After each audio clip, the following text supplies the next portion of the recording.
เอาไม่เข้าไปในถังนิดนึงละอาจารย์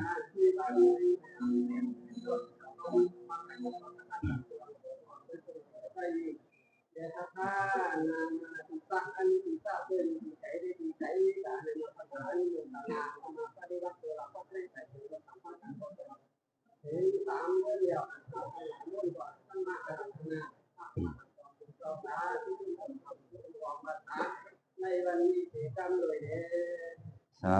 ธุเอวังโหตุสัมปติสามิติติและอาจารย์ในวันนี้ก็หากว่าเป็น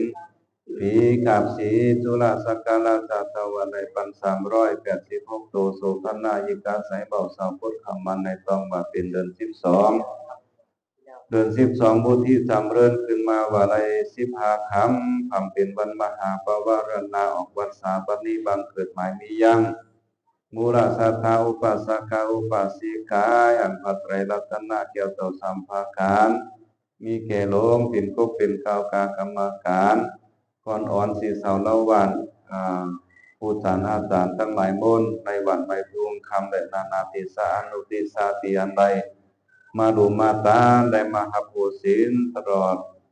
วาสา3 เดือนนี้ได้มานิมันตนาภจินาสังฆาสามเณรเจ้าทั้งหลายจำนวน54ตน54ปางออกวาสาว่าเป็นภาการจันนี้บัดนี้ภจินาสังฆาสามเณรเจ้าทั้งหลายก็มีธรรมเมตตาปฏิกาหารักเอาดอกไม้ลำเต้นแล้วก็ขอคือได้โปรเมียวสัทธาทั้งหลายถึงไปขับเอาอย่างกุศลนาบุญอันตุภาสังฆาสามเณรเจ้าทั้งหลายได้อยู่จำวาสาตลอดตนไสมาตลอดตนไกรมา3 เดือนนี้ก็ขอให้ได้จนกันอยู่ดีกินหวาน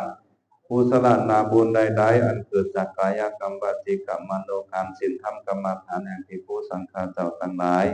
ที่ไหลปฏิบัติมาตลอด3 เดือนนี้ก็ขอให้ไหลไปพบปักรักษาปองเหนียวสัทธาทั้งหลายให้ได้จนกันมีที่คาอายุมันกันยืนยาวในบุตรที่จำเรื่อนโดยอายุวันนาสุขปานาธนาสัมปาติ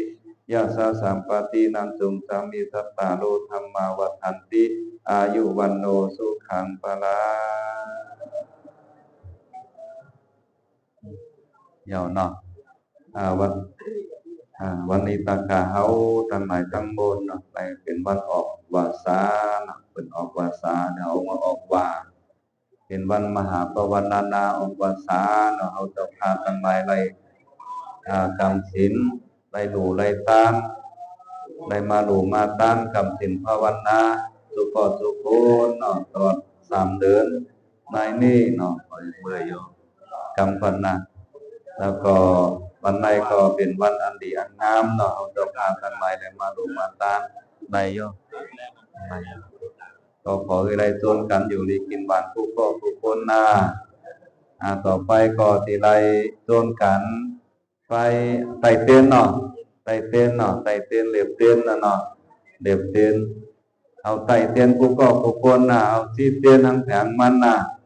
ก็ผู้นะเอาทีกาเหลียบวิหารเนาะเหลียบวิหาร